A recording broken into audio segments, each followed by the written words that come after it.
People will come up to me and say, if only I had heard about this 5 years ago, I wouldn't be divorced right now.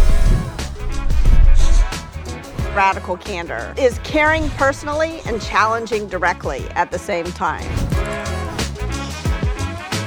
It all starts with soliciting feedback. Don't dish it out before you prove you can take it. I like to ask, what could I do or stop doing that would make it easier to work with me? You will give criticism and you'll learn how to gauge how what you're saying is landing. Am I hearing you say that I can be very micromanagey? Yeah. Okay. You'll walk away with a toolkit that will help you navigate even the toughest conversations with confidence.